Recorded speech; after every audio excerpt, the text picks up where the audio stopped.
पाली जिले के प्रभारी मंत्री झाबर सिंह खर्रा ने सर्किट हाउस में जिला स्तरीय अधिकारियों के साथ बैठक कर आपदा राहत और बचाव कार्यों की समीक्षा की। भारी बारिश और अतिवृष्टि के कारण उत्पन्न हालातों से निपटने के लिए प्रभारी मंत्री ने अधिकारियों को जरूरी निर्देश दिए। उन्होंने कहा कि सरकार आपदा के समय जनता के साथ खड़ी है और किसी भी तरह की चूक को सुधारने के लिए तत्पर है। प्राकृतिक आपदा है, अगर उसमें राहत में कोई कमी खामी रही है तो उसको और सुधार करके आम नागरिकों को किसी प्रकार की परेशानी नहीं, ये हम सुनिश्चित करेंगे। लगता ये भी आज इस प्रकार का मौसम बना हुआ है कि शायद एक बार फिर बादल पाली पर मेहरबान होकर एक भारी वर्षा का संकेत लग रहा है। रात्रि में यहीं हूँ, अगर ज़्यादा बरसात हुई तो हो सकता है कल भी रुकना पड़े, और अगर हालात सामान्य रहे तो मैं यहाँ से 11 बजे ब्यावर के लिए रहूँगा। मुख्यमंत्री जी भी इसको लेकर चिंतित हैं। अभी 1-1.5 घंटे पहले मुख्यमंत्री जी का फ़ोन आया था और उन्होंने भी यहाँ के हालात के बारे में जानकारी ली। जितनी मेरी प्रशासन से बात हुई है जानकारी दी, और उनका भी यही निर्देश है कि एक बार आप स्वयं मौके पे जाएंगे, सारी स्थिति का अवलोकन करेंगे, SDRF टीम और सिविल डिफेंस के नौजवानों का हौसला बुलंद करेंगे और आम जनता को भी ये संदेश देंगे कि इस आपदा की स्थिति में राज्य सरकार पूरी ताकत के साथ है। आपके यहाँ जल प्लावन और यहाँ का जो भौगोलिक स्थिति है जी, उसमें बहुत सा क्षेत्र ऐसा है जहाँ जल भराव की समस्या बनती है। बहकर आगे निकलने का रास्ता पानी को नहीं मिलेगा तो एक जगह रुकेगा तो जल भराव होगा। अब जल भराव में कितने मड पंप लगे हैं, कितने चालू हुए हैं, कितने नहीं हुए हैं, अभी मौके पे जाके आम आदमी से भी हम जो प्रभावित होंगे उनसे भी चर्चा करेंगे, और अगर किसी की लापरवाही हो तो उसका भी निदान करेंगे।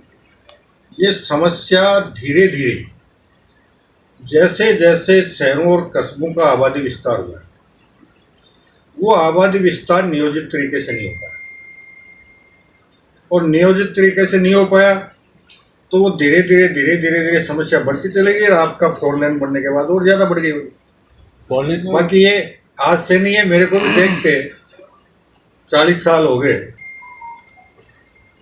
पिछले 30 साल से तो मैंने भी कई बार सुना है कि साहब पाली में जल भराव हो गया, पाली में जल प्लावन हो गया, अतिवृष्टि हो गई।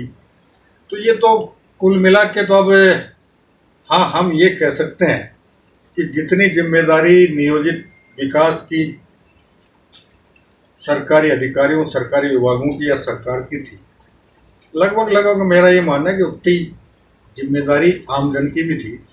अब जहाँ आमजन ने भी जिम्मेदारी नहीं निभाई तो हो सकता है प्रशासन ने भी किसी दबाव में जिम्मेदारी नहीं निभाई थी, लेकिन अब मैं पिछले 30-40 साल के गड़े मुर्दे नहीं उखाड़ के तात्कालिक रूप से क्या समाधान हो सकता है।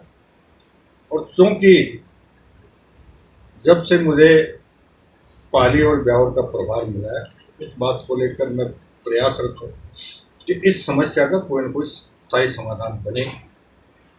इसके लिए हम शीघ्र ही प्रयास करके इसका सर्वे करवा के DPR बनवा के और आर्थिक संसाधनों की उपलब्धता के आधार पर इसको जल्दी से जल्दी समस्या का स्थायी समाधान करने का प्रयास करें। आपदा प्रबंधन में जो भी सहायता होगी वो जरूरी है।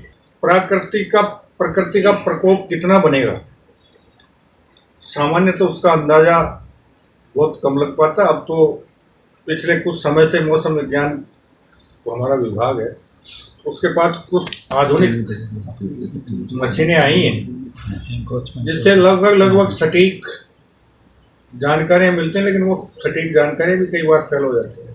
अब ये आपने जितनी जानकारी दी, अब सारी इसी मीटिंग में डिस्कस करके मौका देखने के बाद इसका क्या हो सकता है। शिक्षा विभाग ने भी अगर लापरवाही की है तो मैं विभाग के मंत्री से बात करूँगा कि भविष्य में इस प्रकार की लापरवाही नहीं है, इसके लिए वो अपने विभाग के सारे कार्मिकों को स्थापित करें।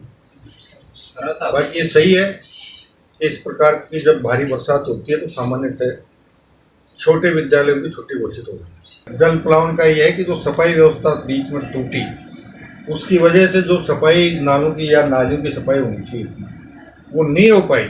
नाले अवरुद्ध हो गए, नालियाँ अवरुद्ध हो गई। तो अगर कुल बरसात का 20% पानी भी धीरे धीरे नाली और नालों के माध्यम से निकलता तो 10 घंटे में, 12 घंटे में, 14 घंटे में निकल पाता। अतिक्रमण की समस्या से दुखी सब होते हैं।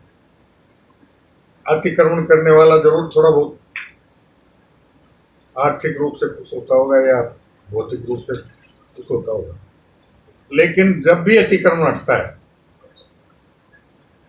उसके पक्ष में और अतिक्रमण हटाने के विरोध में सबसे पहले वही लोग आते हैं जो साल भर इस बात की शिकायत करते हैं कि शहर में अतिक्रमण हो रहा है, और जब हटाने की बारी आती है तो सबसे पहले उसकी खिलाफत करने की हो जाती है।